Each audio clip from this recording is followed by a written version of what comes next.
beberapa perkuliahan offline ya yang pernah kita jalani, ada yang bertanya begini, Bu, apakah sama antara public relation dengan humas? Apakah humas ini hanya bagian dari istilah bahasa Indonesianya, sementara public relation istilah dalam bahasa Inggrisnya?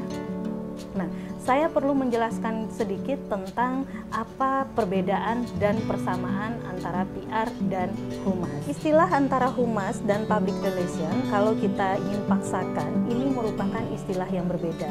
Dari definisinya atau dari singkatannya saja itu sudah berbeda. Ketika public relation diterjemahkan berarti menjadi hubungan dengan publik.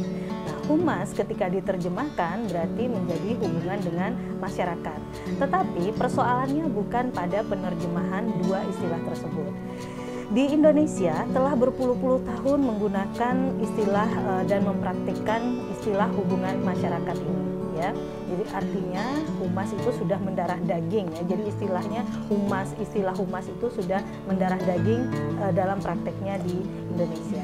Di negeri kita inti dari PR ini belum diketahui secara jelas dan pasti. Nah, meskipun juga mungkin prinsipnya dan cara pekerjaannya ada yang sama dan ada yang berbeda.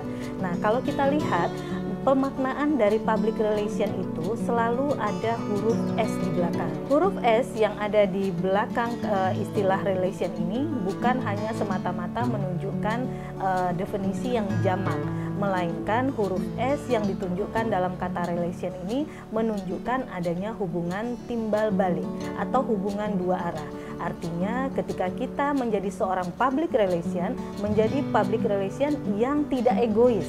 Artinya kita juga memperhatikan kepentingan orang lain, kita tidak boleh menganggap orang lain bodoh, kemudian kita juga harus transparan dan jelas dalam menyampaikan informasi. Itu yang disebut dengan falsafah dari PR dalam huruf S-nya tersebut. Nah, bagaimana dengan humas? Apakah humas sudah demikian? Kalau humas sudah bekerja dan bertindak sesuai dengan falsafah PR yang saya sebutkan tadi, maka kita bisa mengatakan PR dan humas itu sesuatu yang sama. Akan tetapi, jika pada prakteknya humas tidak melaksanakan falsafah PR yang tadi saya sebutkan, maka tentu PR dan humas itu berbeda. Falsafah PR itu sendiri, kalau boleh saya definisikan sedikit, adalah bagaimana PR itu mencoba memanusiakan manusia dan mengangkat harkat dan martabat manusia. Artinya dalam setiap praktik yang dilakukan oleh PR tidak boleh memandang rendah orang lain, PR tidak boleh kemudian menganggap orang lain itu tidak ada seperti yang pernah saya ceritakan dalam sejarah perkembangan PR, atau bahkan PR ya sebaik-baiknya gitu ya menjadi manusia yang paling sempurna di hadapan orang lain. Itu adalah falsafah dari PR. Jadi mengangkat harkat dan martabat manusia. Jika humas sudah melakukan hal yang sama, maka humas dan PR itu dianggap sama. Tetapi jika sebaliknya humas lebih banyak mengurusi aktivitas-aktivitas protokoler, kemudian lebih banyak melakukan kegiatan pendokumentasian, notulensi rapat dan lain sebagainya, maka kita bisa pastikan PR dan humas berbeda. Ada beberapa trik yang bisa memudahkan kita dalam memahami perbedaan PR dan humas. Di video sebelumnya saya sudah menjelaskan ada beberapa gagasan yang penting dalam rangka mendefinisikan tentang praktik PR. Founding Father PR, Ivy Lee menjelaskan bahwa PR itu harus berada sejajar dengan top manajemen. Karena apa? Karena dialah yang nanti akan berhadapan dengan publik internal maupun publik eksternal. Ketika dia berhadapan dengan publik internal maupun eksternal, dia harus memberikan informasi sejelas mungkin, seakurat mungkin, dan setransparan mungkin. Oleh karena itu, tidak boleh tidak ada hal-hal yang tidak diketahui oleh humas. Nah, jika pada prakteknya humas sudah sejajar dengan top manajemen, maka PR dan humas bisa kita katakan sama. Sebaliknya, jika humas berada di bawah top manajemen dan tidak diberikan kesempatan dan keleluasaan untuk mendapatkan informasi dari top manajemen, maka bisa kita katakan PR dan humas berbeda. Trik berikutnya yang bisa kita gunakan sebagai acuan bagi kita dalam membedakan PR dan humas adalah pada gagasan yang disampaikan oleh founding father PR Lee. Lee menyampaikan PR harus diberikan kebebasan berprakasa dalam memberikan informasi secara bebas dan terbuka. Nah, apakah praktik humas sudah demikian? Jika praktik humas sudah demikian, maka bisa kita katakan humas dan PR itu sama.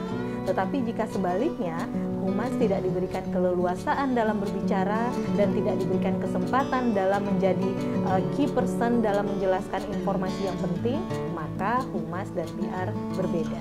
Selanjutnya, dalam membedakan antara PR dan humas adalah mengenai sasaran publiknya, ya. Sasaran atau publik dari PR adalah publik internal dan eksternal. Artinya publik internal ini adalah orang-orang yang berada di dalam organisasi, sedangkan publik eksternal adalah orang-orang yang berada di luar organisasi. Apakah sasaran humas sudah demikian? Apakah humas hanya mengurusi publik-publik eksternal? Jika humas hanya mengurusi publik eksternal, maka humas dan PR kita katakan berbeda. Sebaliknya, jika humas juga memiliki sasaran publik internal dan eksternal, maka humas dan PR bisa kita katakan sama. Yang terakhir, dalam rangka membedakan PR dan humas adalah pada kegiatan komunikasi yang dilakukan. Kegiatan PR adalah kegiatan komunikasi dua arah yang dilakukan kepada publiknya, baik publik internal maupun eksternal, di mana dalam setiap aktivitas komunikasi tersebut ada umpan balik yang terjadi. Nah, umpan balik yang terjadi ini adalah efek dari komunikasi yang dilakukan, di mana pada akhirnya efek komunikasi ini akan menciptakan opini publik terkait dengan lembaga atau organisasi PR ini berada. Nah, apakah humas sudah melakukan hal yang demikian? Apakah humas sudah melakukan kegiatan komunikasi dalam rangka menciptakan opini publik yang baik kepada lembaga atau organisasinya? Jika sudah demikian, maka PR dan humas bisa kita katakan sama. Sebaliknya, jika humas belum melakukan kegiatan komunikasi dalam rangka menciptakan opini publik yang baik bagi lembaganya, maka PR dan humas berbeda. Demikianlah perbedaan antara PR dan humas. Sampai di sini saya berharap teman-teman tidak lagi bingung nanti ketika prakteknya, loh kok ini namanya humas ya? Kok ini namanya PR ya? Nah, apa yang membedakan keduanya dan apa yang menyamakan keduanya?